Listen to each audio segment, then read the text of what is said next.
লন্ডনে পৌঁছেছেন খালেদা জিয়া, স্বাগত জানালেন তারেক রহমান।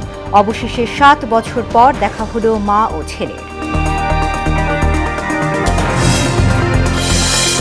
বিডিআর সদস্যদের মুক্তি দাবিতে 24 ঘণ্টার আলটিমেটাম, হাসিনার নীল নকশা বাস্তবায়নে সেনা কর্মকর্তাদের হত্যা অভিযোগ স্বজনদের। রাজধানী জুড়ে গ্যাসের তীব্র সংকট, চুলা জ্বলছে না মিরপুর সহ বিভিন্ন এলাকায়। অভ্যন্তরীণ উৎপাদন বাড়ানোর তাগিদ বিশেষজ্ঞদের। এবং ভরা মৌসুমেও চালের বাজারে অস্থিরতা, মজুতদারদের দুষছেন বাণিজ্য উপদেষ্টা। ডলার সংকটের অভিযোগ নাকচ।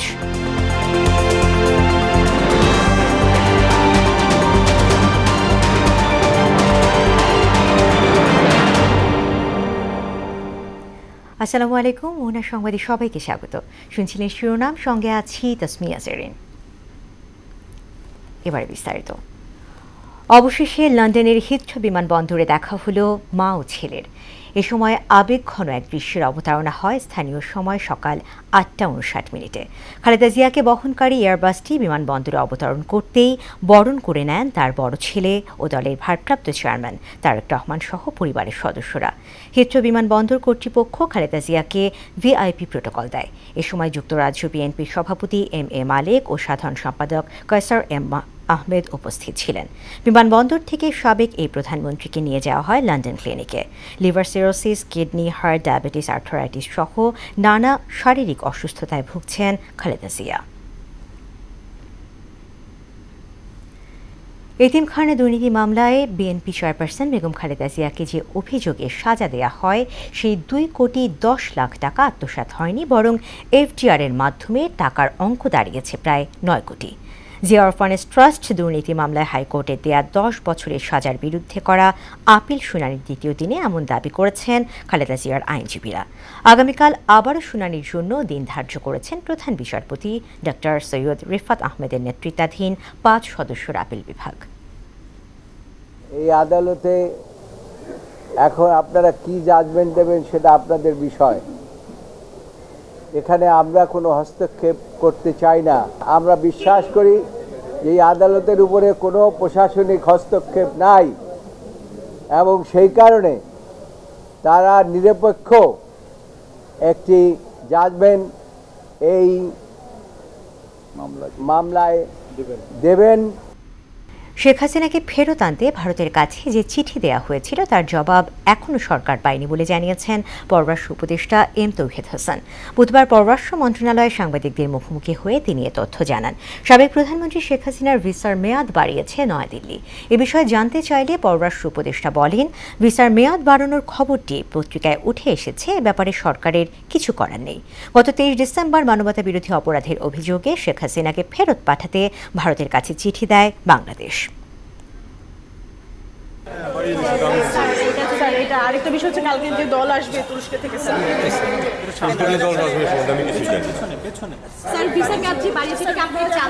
এটা আগে জানতাম না, পত্রিকা দেখে জেনেছি এটুকু। আর জবাবও তো পাইনি ইন্ডিয়া থেকে, যদি একটু বলতেন যে সেই বিষয়ে। জবাব তো পাইনি। বিডিআর বিদ্রোহের ঘটনায় নিরপরাধ সদস্যদের মুক্তির দাবিতে সরকারকে 24 ঘণ্টার আলটিমেটাম দিয়েছেন ভুক্তভোগী পরিবারের সদস্যরা। সকালে কেন্দ্রীয় শহীদ মিনারে এক মানববন্ধন ও বিক্ষোভ মিছিলে বক্তারা বলেন, তৎকালীন সরকার প্রধান শেখ হাসিনার নীল নকশার অংশ হিসেবেই 2009 সালে পিলখানায় সেনা কর্মকর্তাদের হত্যা করা হয়। কবির খানের ক্যামেরায় আরও জানাচ্ছেন মুনতাসির মামুন। চাকরিতে পুনর্বহাল এবং নির্দোষ সদস্যদের মুক্তির দাবিতে কেন্দ্রীয় শহীদ মিনারে মানববন্ধন করেন বিজিবি তথা বিডিআরের চাকরিচ্যুত সদস্যরা। এতে কারাগারে থাকা বিডিআর জওয়ানদের পরিবারের সদস্যরাও অংশ নেন। স্লোগানে প্রতিবাদ জানানো হয় বিগত সরকারের নানা কর্মকাণ্ডের। বক্তব্যে উঠে আসে 15 বছরের ক্ষোভ আর নির্যাতনের গল্প। বিগত 16 বছর ধরে চরম অত্যাচার, নিপীড়ন, রিমান্ডে নিয়ে আমাদের বাবাদেরকে অসুস্থ করে ফেলা হয়েছে। আমার বাবার হাতে আমি আর হাত করা দেখতে চাই না। আমার বাবার চাকরি চাই। আমার বাবা বিদ্রোহী না, আমার বাবা দেশপ্রেমিক বিডিআর। মুক্তি চাই, নির্দোষ বিডিআরের মুক্তি চাই। পরিবারের সদস্যরা বলেন, তৎকালীন সরকার প্রধান শেখ হাসিনা নীল নকশার অংশ হিসেবেই 2009 সালে বিডিআরের পরীক্ষিত সেনা কর্মকর্তাদের হত্যা করা হয় আর পরিকল্পিতভাবেই ফাঁসানো হয় সদস্যদের। সাক্ষ্য না দেওয়ার জন্য তাকে ধরে নিয়ে গেছে এবং তাকে 7 বছরের সর্বোচ্চ জেলটা দিয়েছে। বিস্ফোরক আইনে করা মামলার সব জওয়ানদের জামিন ও কারাবন্দীদের মুক্তিতে 24 ঘন্টা সময় বেঁধে দেন আন্দোলনকারীরা। আমাদের যারা জেলবন্দী আছে তাদের অতি শীঘ্রই আমরা মুক্তি চাই। অন্তর্কালীন সরকারের কাছে যে আমরা আমাদের পুনর্মর্যাদা ফিরে পাই এবং আমরা চাকরিতে পুনর্বহাল পাই। তাদেরকে যে সম্মান ছিল সেই সম্মানটা এখন তাদেরকে দিচ্ছে না। এক পর্যায়ে তাদের সঙ্গে একত্রতা প্রকাশ করে আন্দোলনে অংশ নেন বৈষম্য বিরোধী ছাত্র আন্দোলনের নেতারা। পিলখানা হত্যাকাণ্ডের দিনটি সেনা হত্যা দিবস ঘোষণার দাবিও জানান তারা। আগামীকাল কোর্টে শুনানি আছে, আমরা চাই সেখানে ন্যায় বিচারের প্রতিফলন দেখতে। যদি ন্যায় বিচারের প্রতিফলন সেখানে আমরা না দেখতে পাই তাহলে কঠোর থেকে কঠোরতর আন্দোলনে আমরা যাব। সমাবেশ শেষে বিক্ষোভ মিছিল করে 6 দফা দাবি নিয়ে প্রধান উপদেষ্টা কার্যালয়ে স্মারকলিপি দিতে যান আন্দোলনকারীরা। তবে শাহবাগে পুলিশ আটকে দিলে সেখানে অবস্থান নেন তারা। মুনতাসির মামুন, মোহনা সংবাদ, ঢাকা।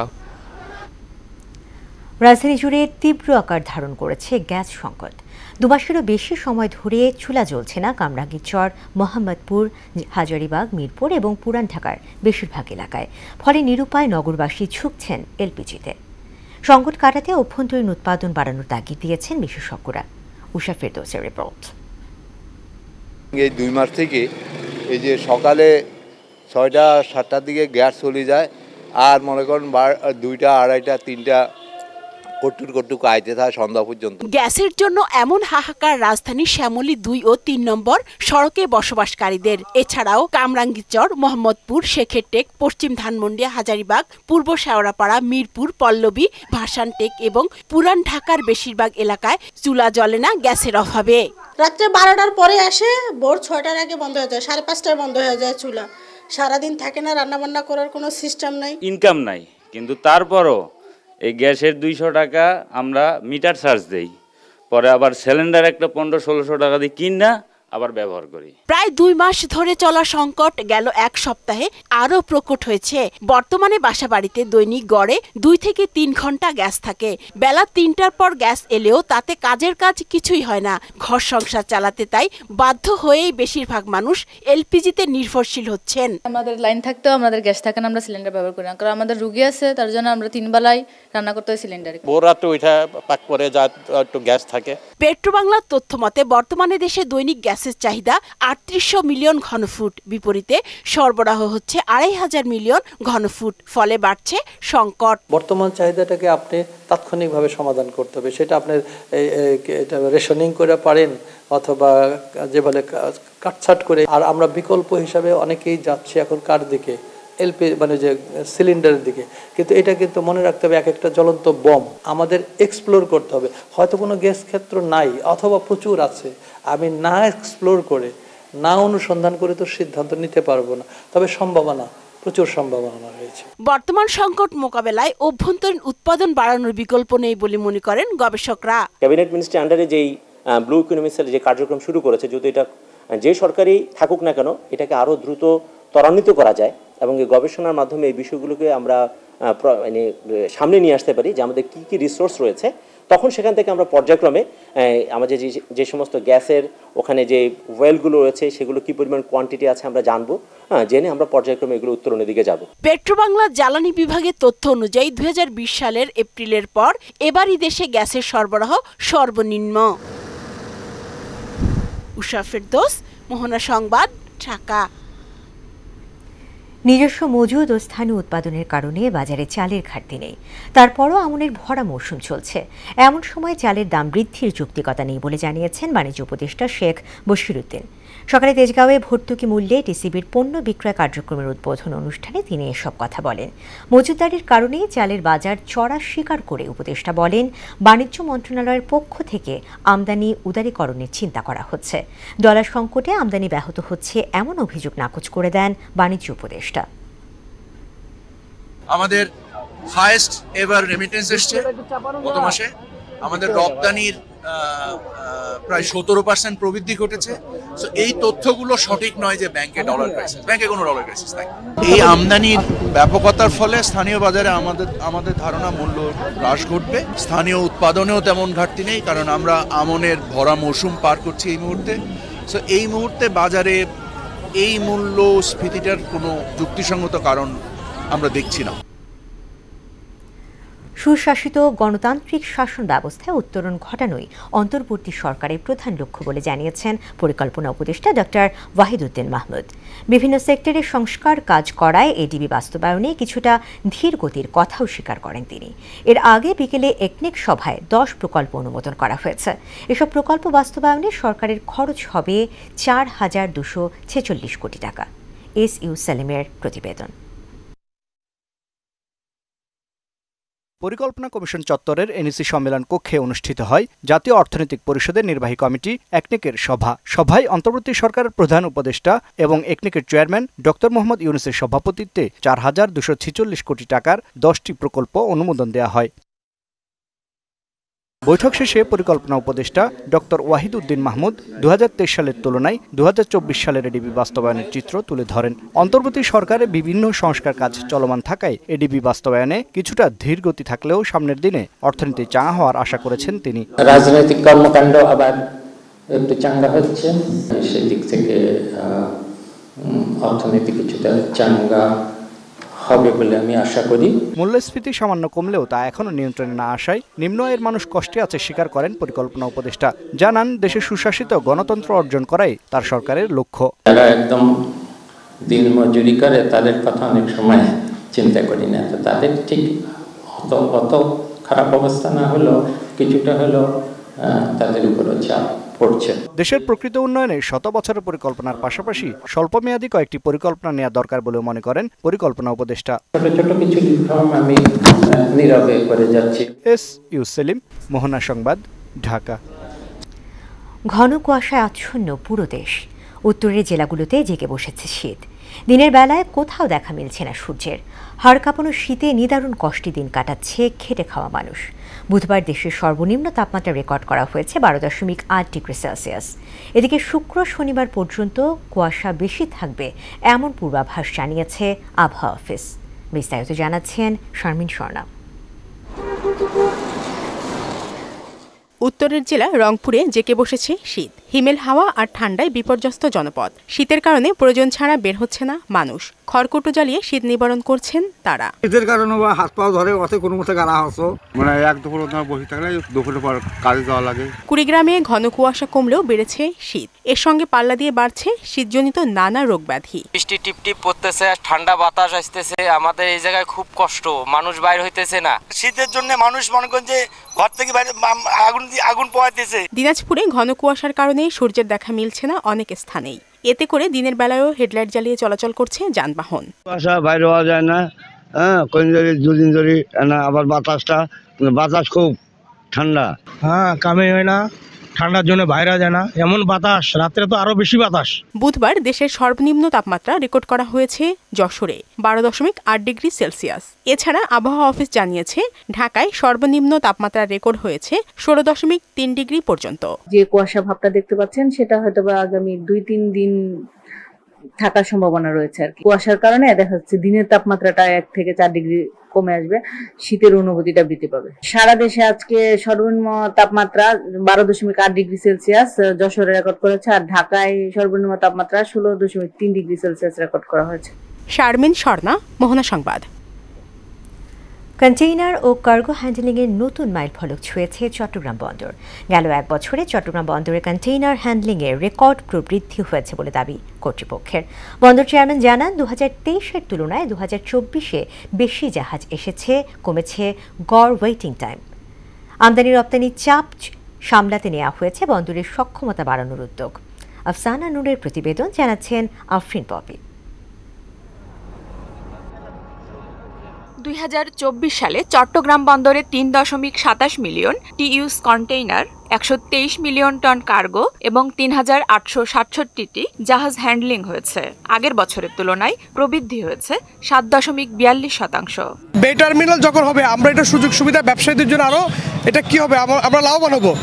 দ্রুত পণ্য আসবে, পণ্য খালাস হবে, দ্রুত সময়ের মধ্যে আমাদের আমদানিকারক বা রপ্তানিকারকরা পণ্য হাতে পাবে। বন্দরে যখন কন্টেনার আসে তখন আমাদের এখানে ওয়ারফ অ্যান্ড চার্জগুলো দিতে হয় অনেক বেশি।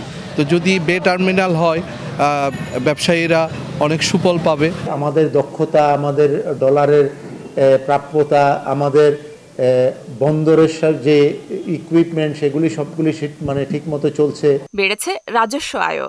2023 সালে 4165 কোটি টাকা রাজস্ব আয়ের বিপরীতে 2024 সালে আয় হয়েছে 5055 কোটি টাকা। আমরা এই বছর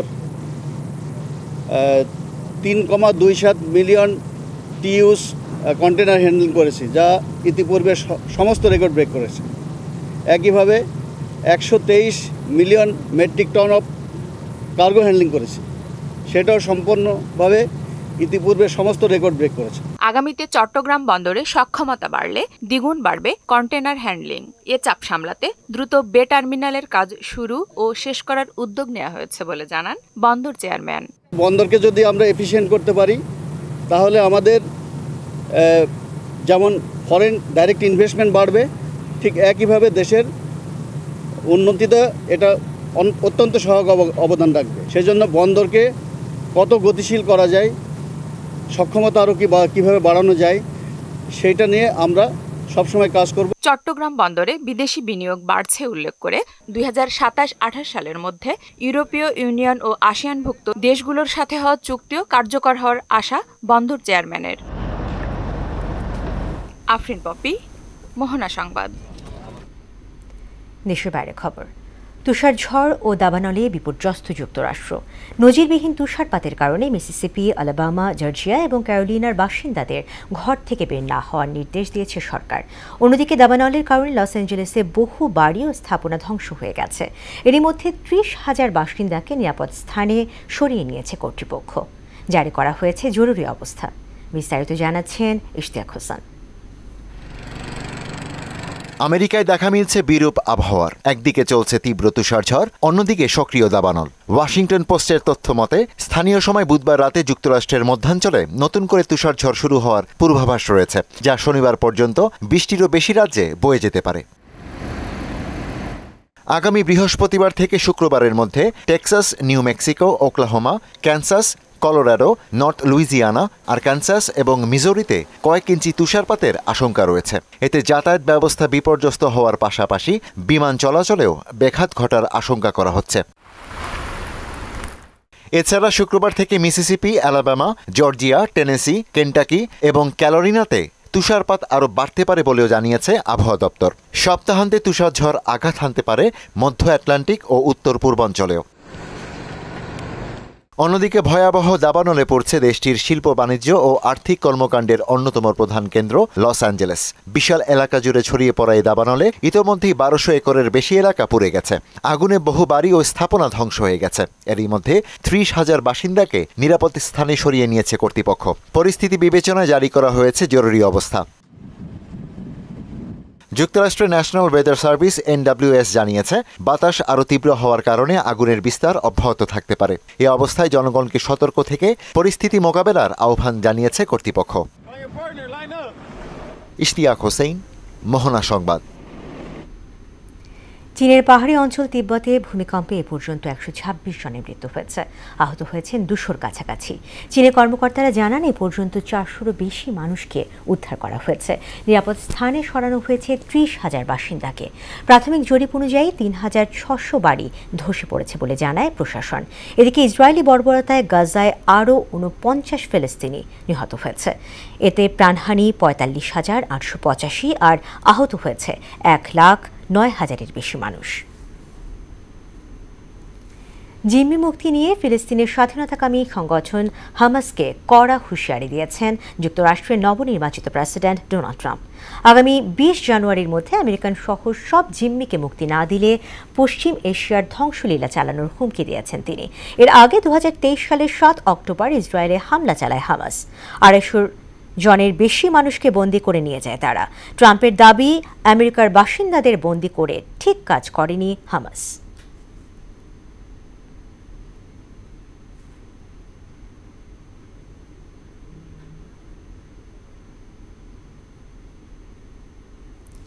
খেলার খবর ক্রিকেট। আইসিসি ডিসেম্বর মাসের সেরা খেলোয়াড় হিসেবে মনোনয়ন পেয়েছেন অস্ট্রেলিয়ার অধিনায়ক প্যাট কামিন্স, ভারতের ফাস্ট বোলার জসপ্রীত বুমরাহ এবং দক্ষিণ আফ্রিকার ড্যান পিটারসন। মজার বিষয়, তারা তিনজনই ফাস্ট বোলার। প্যাট কামিন্স এবং জসপ্রীত বুমরাহ মনোনয়ন পেয়েছেন সদ্য শেষ হওয়া বোর্ডার গাভাস্কার ট্রফিতে দারুণ পারফরমেন্সের কারণে। অন্যদিকে ড্যান পিটারসন মনোনয়ন পেয়েছেন শ্রীলঙ্কা এবং পাকিস্তানের বিপক্ষে প্রোটিয়াদের জয়ে গুরুত্বপূর্ণ ভূমিকা রাখার কারণে। শ্রীলঙ্কাকে হারিয়েই বিশ্ব টেস্ট চ্যাম্পিয়নশিপের এই চক্রে ফাইনাল নিশ্চিত করে দক্ষিণ আফ্রিকা। শেষ করব মোহনা সংবাদ, যে আবার আগে শিরোনামগুলো আরও একবার।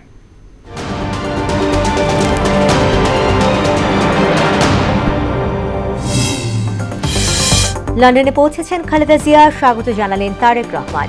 অবশেষে 7 বছর পর দেখা হলো মা ও ছেলের। মিডিয়ার সদস্যদের মুক্তির দাবিতে 24 ঘন্টার আলটিমেটাম। হাসিনার নীল নকশা বাস্তবায়নে সেনা কর্মকর্তাদের হত্যা, অভিযোগ স্বজনদের। রাজধানী জুড়ে গ্যাসের তীব্র সংকট, চুলা জ্বলছে না মিরপুর সহ বিভিন্ন এলাকায়। অভ্যন্তরীণ উৎপাদন বাড়ানোর তাগিদ বিশেষজ্ঞদের। এবং ভরা মৌসুমেও চালের বাজারে অস্থিরতা, মজুতদারদের দুষছেন বাণিজ্য উপদেষ্টা, ডলার সংকটের অভিযোগ নাকচ।